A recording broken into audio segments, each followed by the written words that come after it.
Greetings and salutations, ladies and distinguished gentlemen. Those of you who are, enjoying this series, along with me, subscribers, followers, what have you. Today we are resuming our reading of The Nazis and the Supernatural by Michael Fitzgerald. We left off on Himmler and neo-paganism. This is your reminder from me to, if you haven't already, listen to the previous parts, because if you pick up here, you're going to be somewhat lost.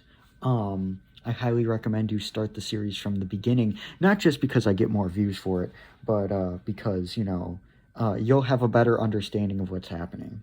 But that's enough intro, I suppose. Let us hop in at Himmler and neo-paganism.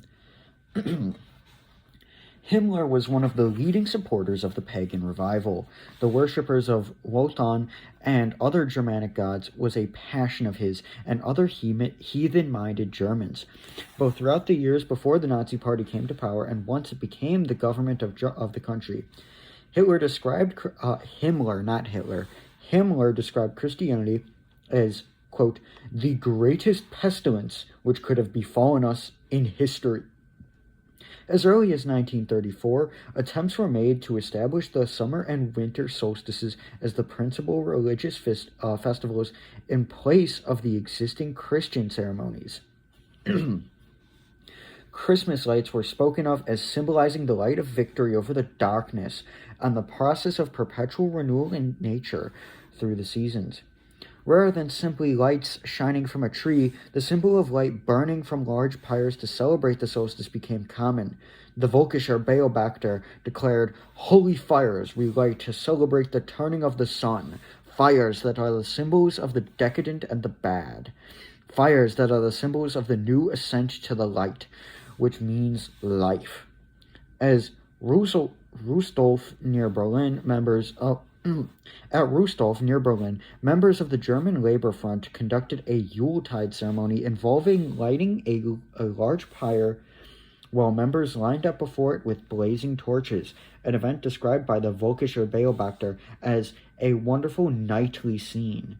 I should mention, nightly is spelled with a K, like as in the medieval soldiers, like the warriors. Wilhelm Kube, governor of Brandenburg, wrote in Der Dusch, "The Christmas celebration in Germanic lands is not an invention of the Christian Church, but our forefathers. The day of the winter solstice was holy to our ancestors, and the period around the winter solstice was filled with the fairyland magic of the Nordic soul. In this period, gifts were exchanged without an indecent hind thought of getting a reward from heaven in return. The Nordic man did not think of a reward for decent deeds. For us, therefore, even though the Christian Christmas remains a festival of Germanic love, Germanic ways, and Germanic benevolence." Children were taught to pray, "Führer, my Führer, bequeathed to me by the Lord, protect and preserve me as long as I live." In the Hitler Youth, von Schirach was eagerly inculcating pagan principles into the impressionable children under his command. Ley was turning May Day into a ritual for the celebration of the rites of nature, and at Easter, 1936, pagan celebrations of Ostermond were organized as a deliberate counterweight to the Christian Easter. A large pagan rally was also held at Burg Hunks in the Rhineland, and various pagan bookshops and magazines were flourishing. On the whole, these neo-pagan fantasies were generally regarded as harmless pieces of theater or as sources of amusement, but they were among the aspects of the Nazi regime that aroused the fiercest criticism from the churches. Savitri Devi and Hindu influences on neo-paganism. One of the most interesting Nazi fellow travelers was Savitri Devi, actually a Greek woman named Maximiani Portas. Devi was a complex character who converted to Hinduism and adopted an extreme and racist form of that religion. At no stage in her life did she ever express any reservations about Nazism, and late in her life she became a Holocaust denier. She wrote in her article, National Socialism and Neo-Paganism, about the positive Christianity proposed by Rosenberg. Feder and others before going on to make her position entirely clear. Devi said, "It is certain that under all the talk about positive Christianity, there was from the very beginning, in every thoughtful National Socialist, the feeling that Germany in particular and the Aryan world at large need a new religious consciousness, and that the Nazi movement must sooner or later help it to awake and to express itself." Bormann, like Rosenberg, did not share the neo-pagan beliefs and attitudes of Himmler and Devi. His principal concern was the ideological dominance of National Socialism over any competing belief systems or rival power centers. To a considerable extent, that was also Hitler's primary purpose in waging his war against the churches, although the Führer also had an entirely genuine hatred of Christianity, which was largely emotional but partly ideological. As a lapsed Catholic, Hitler hated Protestants more than he hated Catholicism. With Bormann, the reverse was the case. Bormann saw the Pope as a rival claimant for power and allegiance who was an inherent threat to the primacy of the Führer, whereas to Hitler, the Protestant claim for the liberty of the individual consciousness represented a greater danger. For Rosenberg and Himmler, although the perceived threat to the authority of the Nazis was very much a point on which they criticized the churches, their main opposition was rooted in genuine ideological disagreement.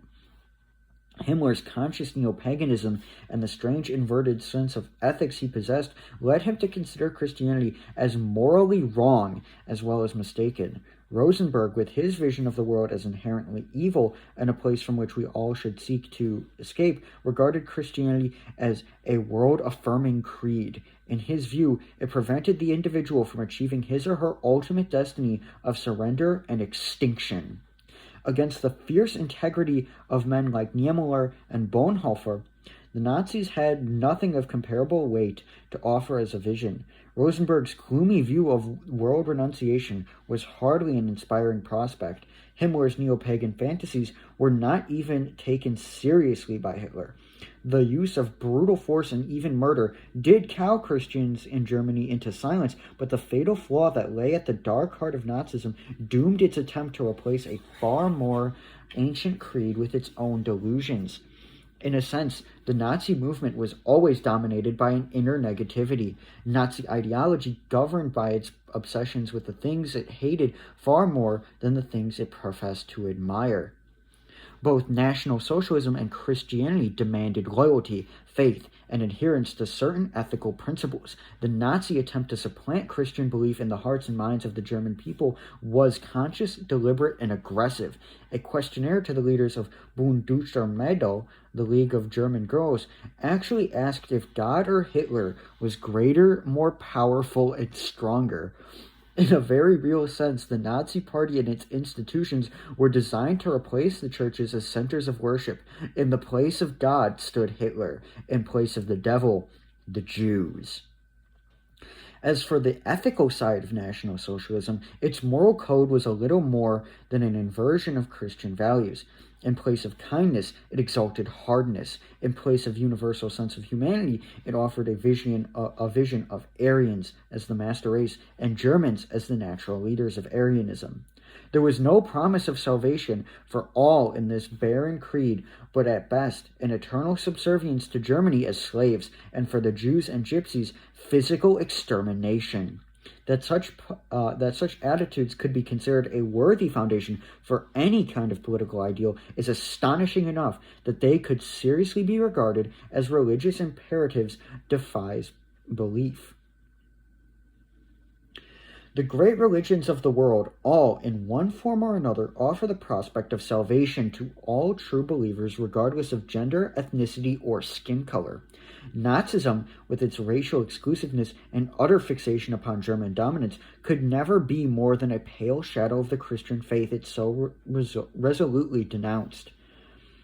What did National Socialism have to offer to non-Germans still more than Aryans? A bleak nothingness and the promise of enslavement or extinction. How could such crude notions win genuine allegiance from those not fortunate enough to belong to the privileged group for whom so alone salvation was reserved in Nazi eyes? As Christianity triumphed over the persecution of the Roman emperors who demanded worship as living gods, so too it ultimately proved victorious over Hitler's attempt to set himself upon the place of God.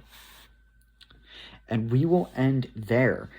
This is a bit of a short one because we have finished the chapter, and we will pick up in chapter 4, the New Teutonic Knights.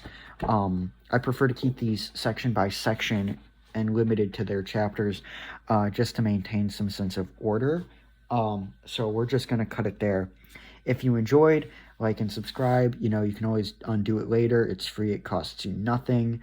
And also make sure you take care of yourself and be well. It's important to stay healthy, you know. And yeah, have a nice rest of your day. Goodbye.